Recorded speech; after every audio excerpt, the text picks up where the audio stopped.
twarangije agace ka gatandatu uyu musore arimo kubaza ibintu byabaye ku buryo uriya mugabo nyine yerekeye aho ngo kwishyura Minerivare. Samantha amubwira ati ibyo ngibyo bizaba ari inkuru y'undi munsi, reka tugende nonaha. Ni agace ka 7 dutangiye kugira ngo turebe ibyakurikiyeho. Ndetse reba hano hasi ukande ku ibuto ya like, ndetse ukande no kuri subscribe kugira ngo buri uko nshyizeho nyine aka video ahangaha kuri YouTube. Nako saka video muri iyi minsi season ni ukuyizanira icyarimwe, niba ari season ibice byose ifite uzajya uhita uyibona bitakugoye.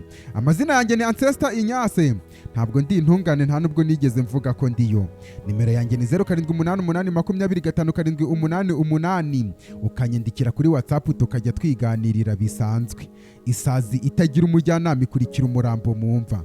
Hana ku ruhande ati ngenda tengushwe cyane namwe mwabagingamwe, gute se gute utubeba nka turiya dutoya dushobora kubacika mu bisamagwe nkamwe gute? Reba Liyetena nawe n'abasore bawe uburyo byagenze rwose. Uyavuga ati Desmond, nyagasani Desmond ni wa musore twabonye winjije mu modoka uriya musore Alex ndetse na Ella, hanyuma bagacika, none ni urimo kuvuga ngo hari abantu babacitse. Ati Desmond we, ntabwo ari uko nguko bimeze. Hari undi waje avuga ati nigendemo kukubwira ibi ngibi, ukeneye gutuza mani, tuza chill. Uyu yaje avuga ati Desmond amureba amwitegereza ati Kizi Daniel rimwe yigeze kuvuga ko n'umuhanzi plan A ariyo plan umupangu wa mbere, ariko nanone plan B yo akaba ariyo plan nziza kurusha plan A. Ubwo nyine plan ya mbere yarafayirinze, byaranze byo twa turimo gupanga, reka dukore strategy nshyashya cyangwa se dukoresha amayiri mashyashya. Desmond ati Captain ndakumva. Ati aka kanya kora draft ya plan nshyashya. Ndavuga ati Captain umutwe wanjye uruzuye. Ndavuga ati Desmond wa muginga, ndavuze nti kora gahunda nshyashya, plan nshyashya gikore nonaha cyane. Niba barimo kuvuga kugushimuta ati Kapitene arakubwiye ngo kora plan nshyashya buriyo, ndetse kandi uramubwiye ngo umutwe wawe uruzuye koko. Nese urashaka gushimuta udafite plan wa muginga we? Uyavuga ati Liyetena Kamon, nta kintu ndimo gutekereza nonaha rwose. Nta kintu kiri mu mutwe. Nese nkora iki? Ndavuga ati umva, nubu uri tayari ukore draft cyangwa se brouillon nyine, turi tayari guhita tugenda tukajya kuri misiyo biyita ba Liyetena na ba Kapiteni ndetse n'uyu musore Desmond. Ubwo bigaragaza ko hari nubwo ishimutwa turimo kuvugaho nonaha ari rya rindi nyine bariya bana bagiye gushimutwa, yamubwira ati ukoreshe ubwonko bwawe, ukoreshe ubwo bwonko bwawe. Ni Desmond akaba ngo ari inshuti ya kera nk'uko twabibonye na kariya kana k'agakobwa ka Ella, ku buryo tutaramenya iyo bigana, ariko nibyo tugiye kureba biriya byarabaye. Ndetse ahangaha ku ishuri amasomo nayo abakomeje nyine, bari kugenda batwereka impande n'impande ukuntu biri kugenda bifata.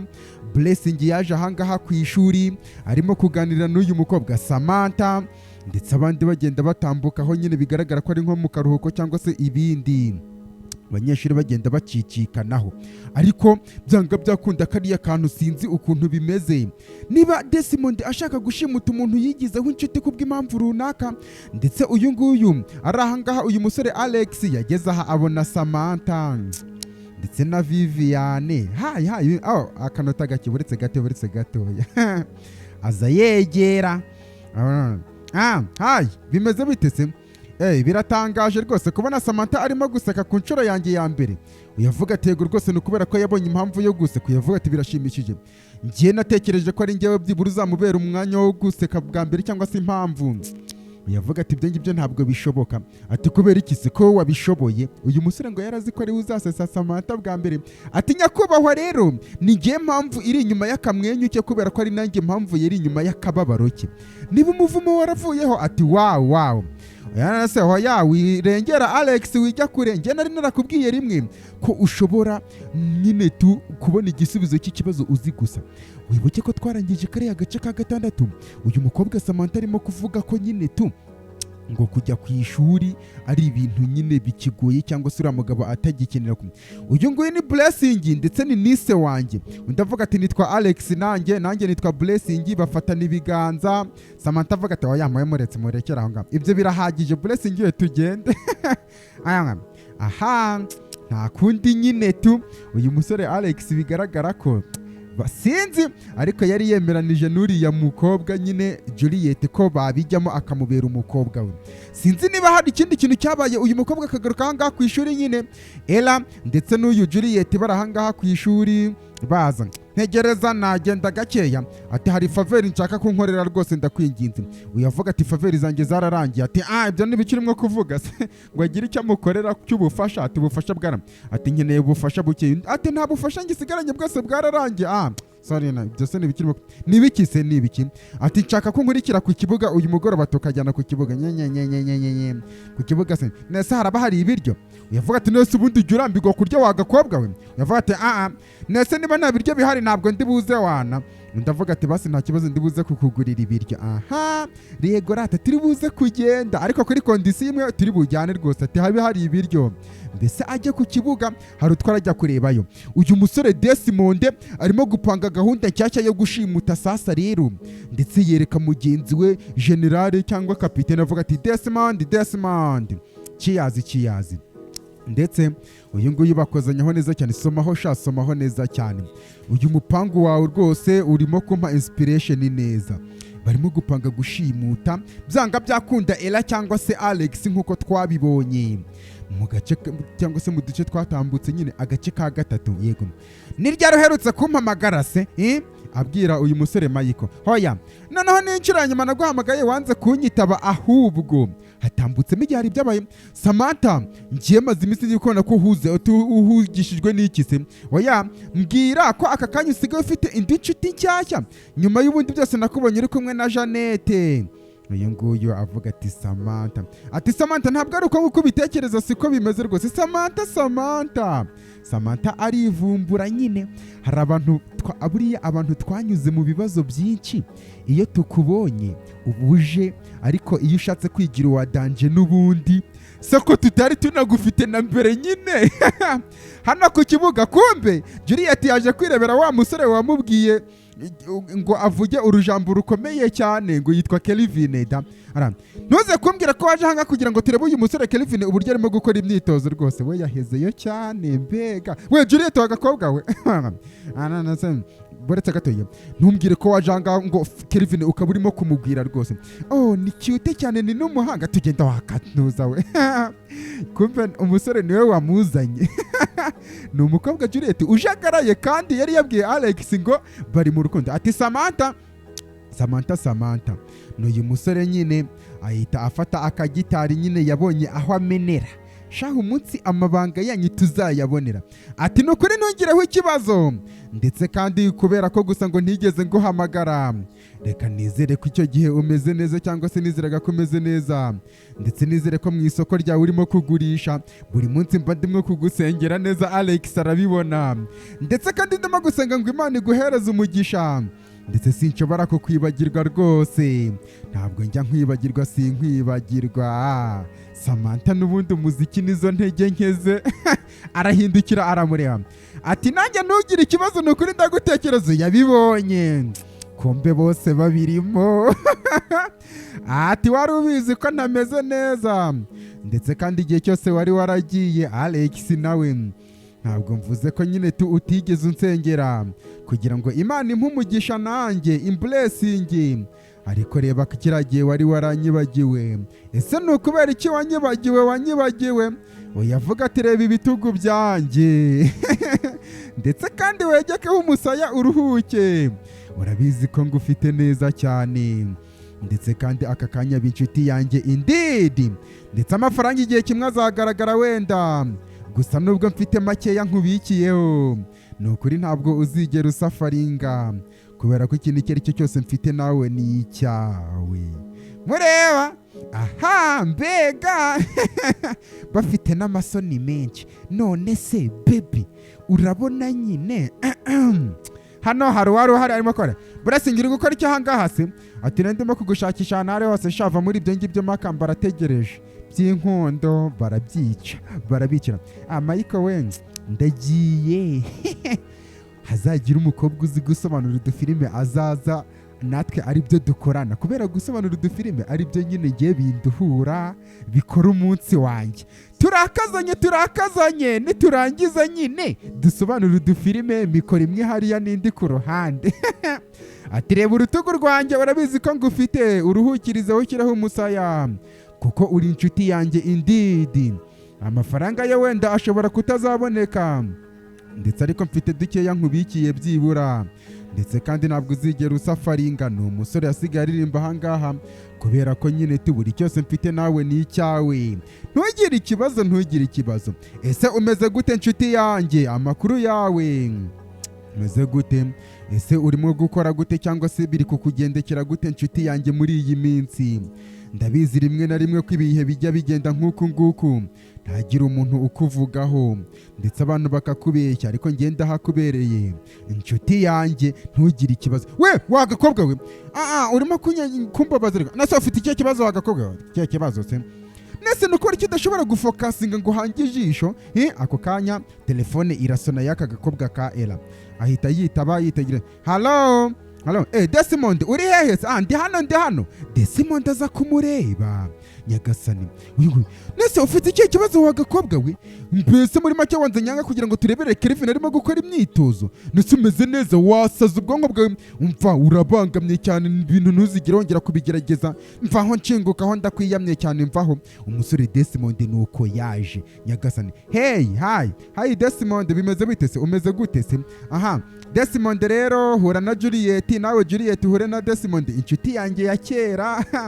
Desmond nyine Juliet ni umutamutwe wa niwe untesho, ni headache yanjye. Njye nitwa Desmond, nanjye nitwa Juliet. Hari undi waje nanone. Mbega aza yashyushye. Urimo gukora iki ahangaha se? Navuga ati nyine nkubwije ukuri, hoya twari tuje kureba inshuti Kaira kabiri. Ni inshuti? Okay, ndabibona rwose. Umusore areba. Sasa Juliet rero nese wabyitayo tumune. Yego ndabyemeye. Ngo bajye kuvugana, arashyuha shaho. Yashyushye. Ndabyemeye cyane, tuvugane. Ndetse uyu nguyu yaje kumubwira ibyo ashaka kumubwira, tutarimo kumva. Baraganira n'iki byose. Ni umusore Kelvin, niba ari umunyeshuri, niba ari ikintu. Umusore ati mwihangane ko barogoya, ariko ngiye kugenda, mama wanjye arahamagaye, urabizi ibyo kuvuga. Ngiye kujyana n'uyu musore, mama naramuka ahamagaye uzi ibyo kuvuga. Uyavuga ati nese natwe tugende, ati nta kibazo. Umukobwa Juliet ajyana n'uyu musore Kelvin, ndetse noneho uyu mwana w'umukobwa Ella nawe ajyana na Desmond wahoze arimo gukora imipango y'uburyo bashobora gushimuta mu muntu. Nyagasani, kubera ko ingoro nini ikinyiye umuhezo irutwa n'itongo ry'umukunzi. Ndetse ahangaha ku ruhande hari imodoka yaje, ndetse iyi modoka igeze ahangaha ku ruhande, imodoka irahagarara. Buretse gato yareka ngende njya kwiherera hariya. Ati yego wihute cyane, wihute. Ka Ella uyu nguyu Desmond agasiga ahangaha muri iyi modoka avuze ngo agiye gukojowa. Nkuko babahungu b'Inyabugogo babivuga nyine. Nese nge ndinde. Kumbe kapiteni na generali bari ahangaha, cyangwa se na liyete nahari. Nuko nguko bajegira vuba. Cicika wagakobwa we, baragashimuta. Bashakaga aka gakobwa kubwira cicika funga umunwa wawe. Kumbe Desmond byose nibyo yashakaga. Kubw'impamvu tutaramenya nawe bamutahanga. Desmond nawe baramusiga. Nese ibingibi ni ibiki? Nawe baramusiga. Kumbe ahangaha ku ruhande mu rugo, uru rugo akamodoka karaje uku nguku gakeya cyane. Bigaragara ko ari umuntu utashye ariko umeze neza nyine, ufite akamodoka gakeye. Kumbe muri iyi modoka umuntu wari urimo n'uyu musore Kelvin wari utashye, ndetse Kelvin yazanye n'uyu mwana w'umukobwa Juliet, bazanye iwabo mu rugo. Kwa kundi ushobora gushyuha. Hano hantu hari beautiful cyane. Ati yego rwose byose mbishimira papa wanjye nyine. Umukobwa rero reka njya kwiyitaho. Ati yego rwose genda, ndibuze kuba ndi guhaza amaso yanjye ndiho. Ati yego ndakumva nyiricyubahiro Her Majesty amwenyura. Mbese bahuje gutyo. Shahu ugira Imana arakundwa. Mama w'umukobwa yarari ahangaha. arimo kugerageza guhamagara kuri telefone ariko nta muntu urimo kumwitaba, bigaragara ko arimo kugerageza guhamagara agakobwa ke. Ni mu masaha yo ku mugoroba. Nyine impamvu mvuze ngo ugira Imana arakundwa byonyine gusa ibaze nka gutya ndi kugenda mu bantu umukobwa w'icyuke agahita nkunda nta jambo mvuze. Navuga ngo hayi Cynthia agahita ashyuha cyane ngo Access nukuri. Nese urumva bitaba ari byiza nyine, ariko si ibya bose. Bamwe ntabwo dukora siporo ngo tube dufite ikono, amasura yacu nta kigenda, wavuga umuntu akumva wagira ngo ni urujwi rumeze ukuntu rurimo gusohoka. Hari abana bavukanye imbuto. Uyu mugore byanze nta kindi yakoze, yajimije itara kugira ngo ajye kuryama. Amasaha akomeza kugenda, uyu ategereje karashi we, ndetse karashi yaragiye yikoraho riraka yambara neza, tugende se noneho ngo ucyure. Uko nguko niko yagiye kugira ngo bagendane aho bagiye. Mbese uyu musore nawe ni wa undi udakomeza ibintu. Si ubundi nanjye ndamutse mbonye umuntu unshaka namwikomerezaho iki? Pfa kuba ari icyuki gusa. Samantha yarari aha ngaha arimo kubitekerezaho cyane. Makamba nuko nguko. Samantha we wagakobwa we, ati mbwira ko atari ukuri. Ati ibiki? Arakiranga byo gupretendinga, mbwira ko ibyo ngibyo atari ukuri wagakobwa we. Uyavugaga Makamba ibyo. Ati mbese wari waratekereje ko ntazigera mbivumbura nkabimenya rero. Oya ngoya acanganye iki? Mbese bwa mbere mbyumva nari naratekereje ko ngomba kubanza kumekinga shaho ndebe ko ari ibyanya byo, ariko ngiye nakwiboneye urimo guhawukinga ku muhanda ndimo kubeshya se. Yamubonye arimo gucuruza baramufata.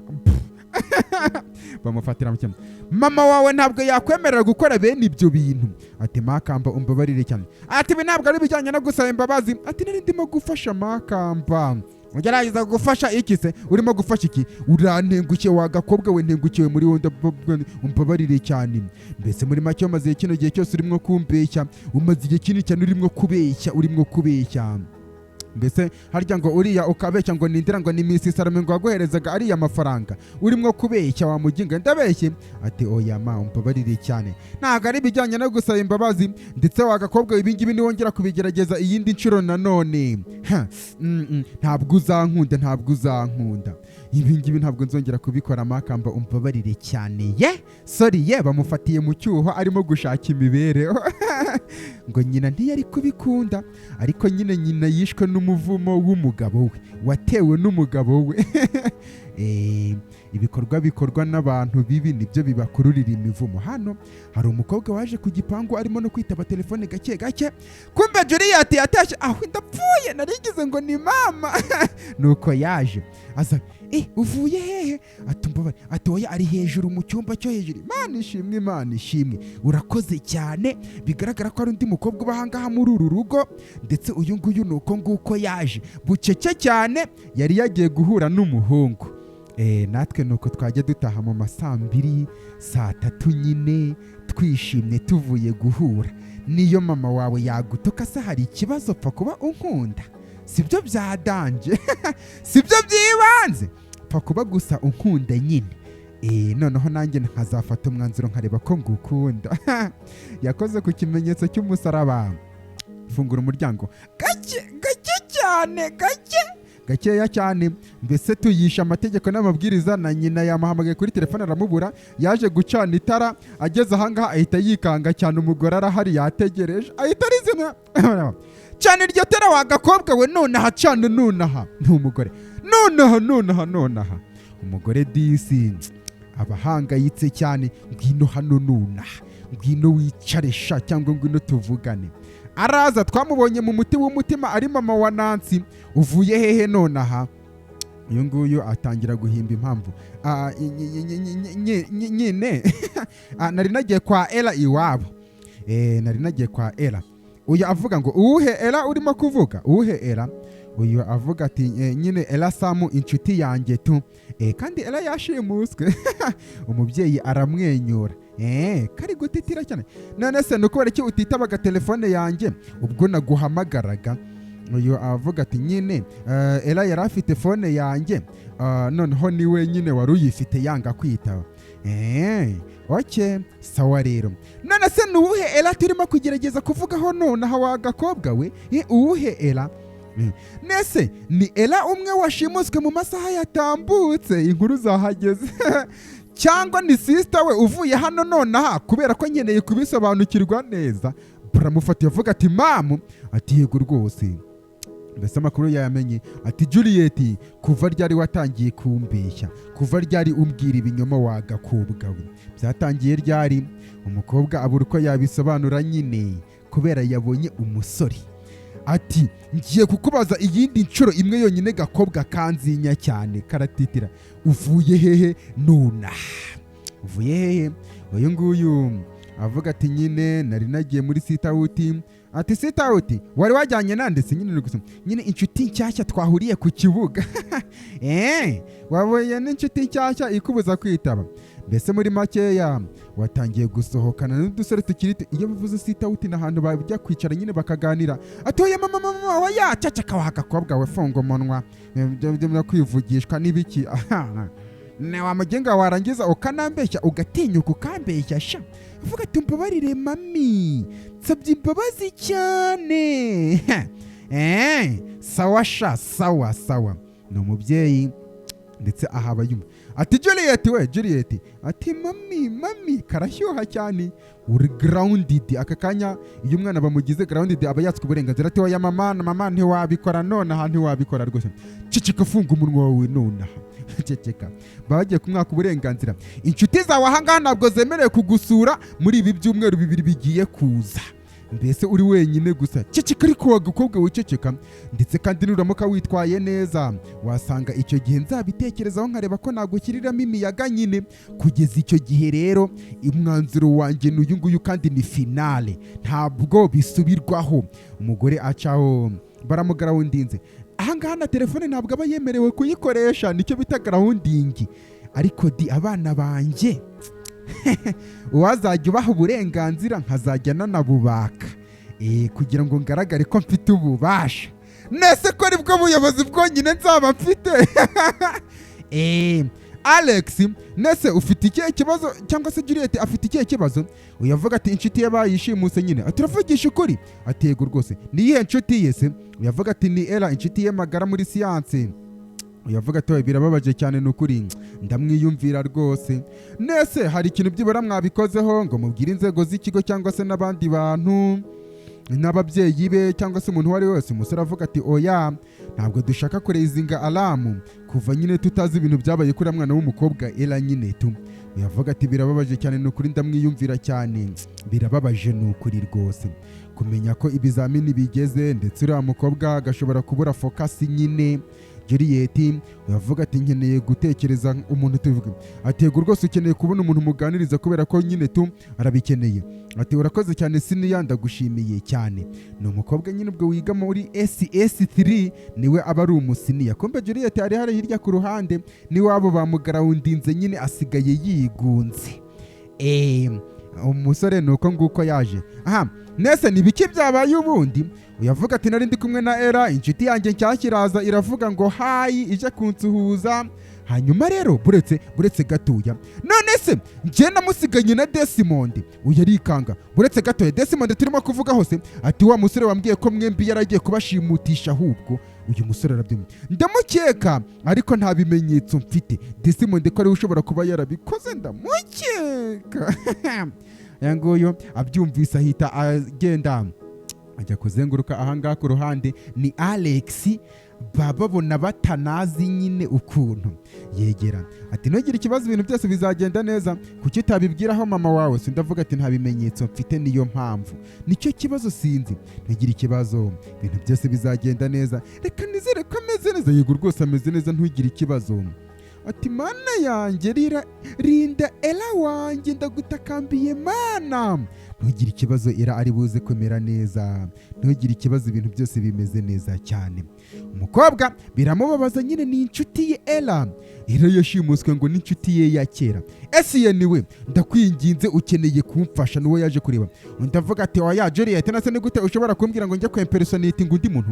Mbese Esiyeni ngo agende ajye nko impersonation nyine no kwiyitirira undi muntu tu agende ajye gukora mu mwanya wa Ela. Ati Esiyeni wabikora rwose ndabizi ko ari amakosa ariko nanone uyavuga ati birimo risk ahubwo nase baramutse bamfasha. Ndavuga ati oya ntabwo uri buze gufashwa ndagusezeranije reka dufashe Ela rwose. Ntabwo nshaka Ela ko atsindwa ajye kumu nase noneho imibare n'icyongereza Mrs Salome aranzi Juliet. Uyavuga ati oya Mrs Salome amaze iminsi atazahanga ku ishuri. Ndivuga ati birimo risk nase aramutse aje uwo munsi byagenda gute. Ati ntabwo azaza ntabwo nshaka ko Ela azatsindwa simbizi n'ubizi sinzi n'igihe azarekurirwa bamushimuse. Avuga ati Juliet ibi birimo risk cyane ndi serious ibingibi birimo risk cyane. Ndavuga ati ndabizi ariko wabikora nyine. Atoke nta kibazo ndibuze kubitekereza. Ati binyizeze atoke nta kibazo ndibuze kubikora. Karahatiriza shaho hoya banzu binyizeze urakoze cyane nyagasani. Mbese ajye kwiyitirira umukobwa Ela impersonation nyine. Noneho ahangaha abanyeshuri baje gukora n'ibizamini cyangwa se amateste. Noneho irina shuri ryabaga ririmo abanyeshuri benshi cyane ririmo abanyeshuri bakeya. Uyu nguyu akomeza kubahereza ibintu bagiye gukora nyine ahangaha muri iri shuri. Ndetse umusore Esiyeni nawe yaje muri iri shuri arimo gukora nkaho wagira ngo ari Ela sasa rero. Ndetse abanyeshuri bakomeje ahangaha gukora ibizamini nyine kugira ngo bakore ariko uriya mukobwa baramwiyitiriye nyine tu. Buriya hari n'inshuti nubwo umuntu yaba ari umunyamafuti ariko nyine nanone basi bigaragaza ko agukunda cyane. Ikibazo nyine kuba umunyamafuti nanone kandi ukaba uri n'umuntu mwiza ku nshuti runaka nako mwese muba muri abanyamafuti. Ndetse bakomeje gukora ibizamini ahangaha umwarimu arimo kubaseriveya cyane. Hasigaye amasegonda 30 hasigaye amasegonda makeya. Umusore we yari yamaze gukora ahangaha ni Alex ari mu bambere ni naryo shuri uyu nguyu Blessing nawe yajemo. Bakomeza gukora mu tunota dukeya dusigaye cyane. Wankopeje niwe wibagirwe kwandika amazina yawe sha mwandike neza n'amazina yanyu. Ahubwo umwarimu akomeza guseriviya nyine makaramu hasi. Hano rero kubera nyine biba bimeze uko nguko mbura ibintu byinshi mvugamo nyine. Ariko nyine ntago nabikata kubera filime ariko ibikozwe kugira ngo hatagira n'akantu na gato kaducika. Mwarimu yakusanije impapuro abanyeshuri bamaze gukora ikizamini cyangwa se teste agera no kuri Samantha. Ibi ni ibikisha Samantha ibyo ngibyo ni ibiki haragapfa ibyo se ni ibiki ni draft nyakubaha abona kumbe ni draft yanditseho ibisubizo nyene. Wagakobwa we kumbe abayakoreye kuri draft nyine nibi. Okay zana impapuro zanyu ndetse na Esiyeni. Uyu ni Esiyeni se wamahereje papa. Aramureba uyaruhutse umutima cyane niwe. Mugira umunsi mwiza sasa rero. Umunsi mwiza abanyeshuri umunsi mwiza abanyeshuri. Ikizamini Esiyeni aragikora agikorera Ela nyine. Abanyeshuri basigara bagiye kuvuga n'amazimwe. Byagenze gute mbwira nanjye ntabwo nzi byakurikiyeho rwose. Barahangaha uyu mukobwa nawe ni Janet nuko nguko yahagurutse asohoka agiye. Ibyo ngibyo nabyo byarabaye ahangaha mu rugo.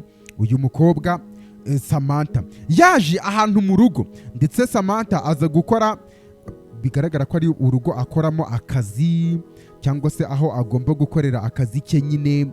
Aza gusasa neza cyane fresh ibintu byose ari ubutamu. Bakiramo akaririmbo bavuga bati ese nukubera iki ndimwo kubabara, ese nukubera iki ubuzima bwanjye butarimo kugenda neza, ese nukubera iki nyine tu ubu buribwe budashobora kumvaho, cyangwa se nukubera iki nkomeza kuguma muri ubu buribwe, kubwikuramo birananiye cyane. Mana ndagutakambiye ndakwinginze mpereza umugisha kubera ko ibingibi kubibamo biragoye cyane. Mbese muri make kiramo imiyaga. Kumbe umukobwa ntabwo yarazi ko afite umuvumo w'umubyeyi w'ibyo umubyeyi we yakoze papa we kubera gukunda ubutaka.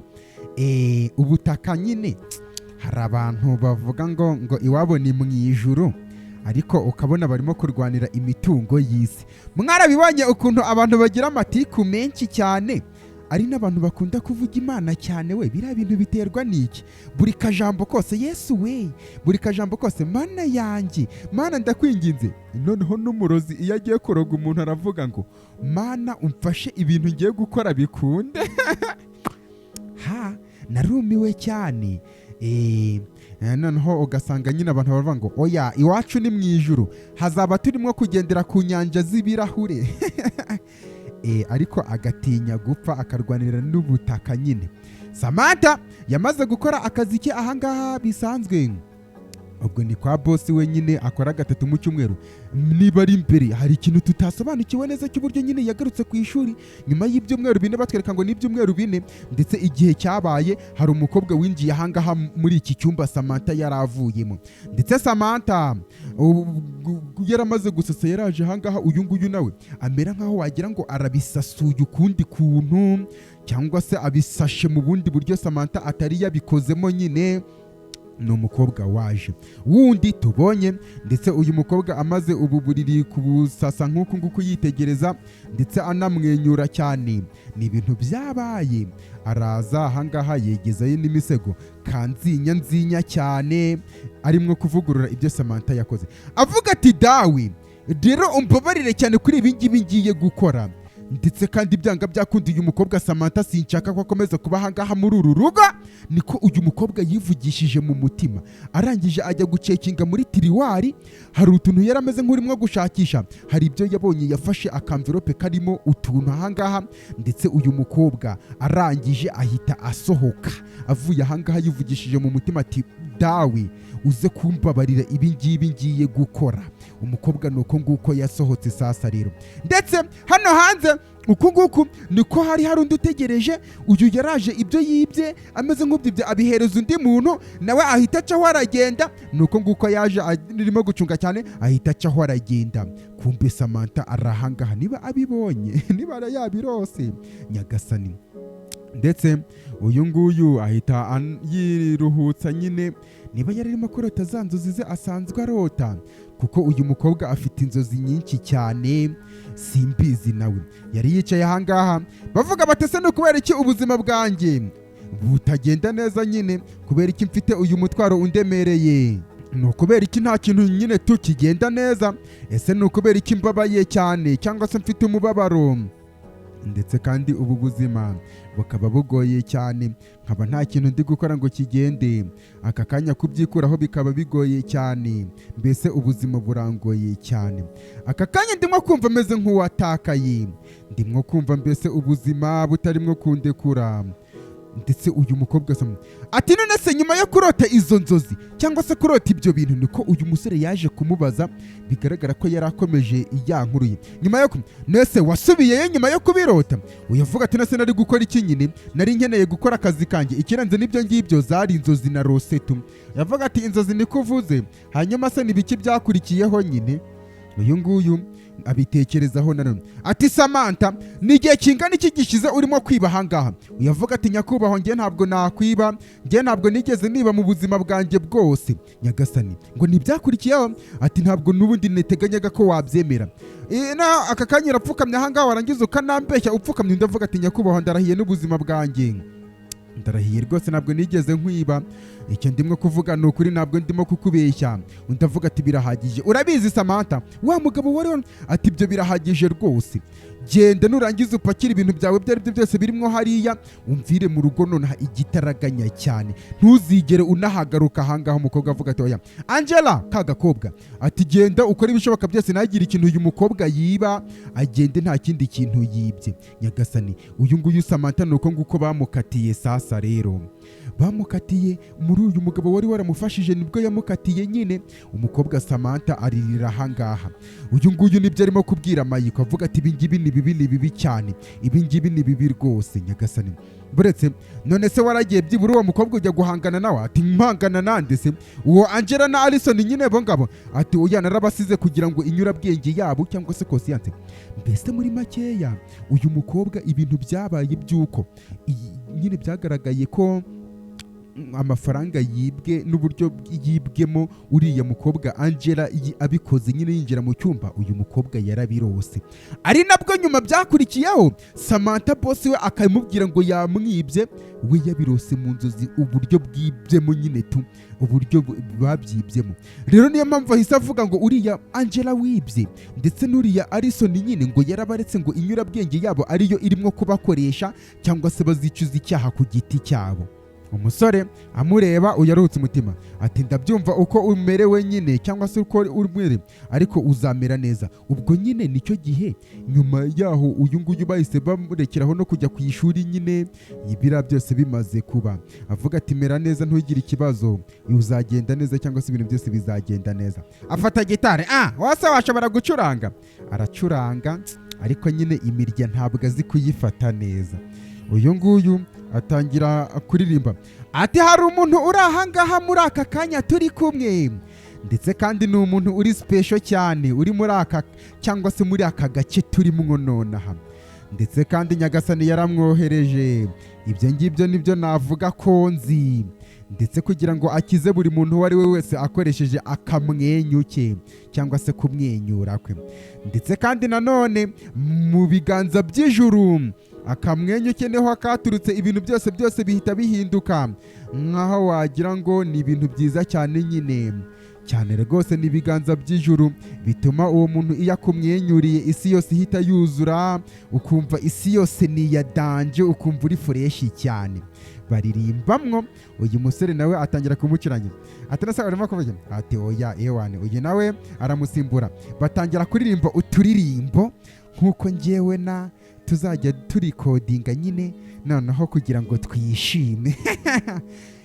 Ibaze nk'ubu ibyo ndi kuvuga nawe agahita ashyiramo akajwi ke, turi kureba agafilime kamwe nawe ashyiramo akandi, ibintu nk'ibyo ngibyo nyine ati noneho nyine ukareba ukabona ni ibya danje. Password yo kugukunda ni nziza cyane, akazi kenshi cyane sinzigera ngutenguha, nibyo arimo kuririmba ahangaha. Mama wanjye yarambwiye ngo mwana wanjye genda urote, inyenyeri zikwifurije ibyiza cyane, ndetse n'inzozi niba ari inzozi zizaba impamo. Ni akaririmbo ka hip hop yariyemo. Ati yego rwose niko bimeze. Ni umukobwa uko arimo kuririmba sha yewe wa mugani. Ati okay, hanyuma nta kibazo reka nanjye nkuriye. Mbese abangaba bigaragara ko ari akantu ko kuririmba baba bifitiye ahangaha kabamara stress nyine. Wow, mbega ako kantu ni keza. Ati ni ukuri tuzakora studio yikise. Ati reba izi ndirimbo na tujya turi coding. Ati ntabwo uri serious rwose, ntabwo uri serious. Navuga ati ahubwo kariyeri nawe uzayifate seriyo. Ndavuga ati kariyeri iyihe kariyeri se wana? Mbese babiganira ati oya urimo kunkinisha, egera hino unjyameho ngutize ibitugu. Reba ahangaha ibumoso urebe n'agace ka 8 kugira ngo turebe ibyakurikiyeho sasa rero.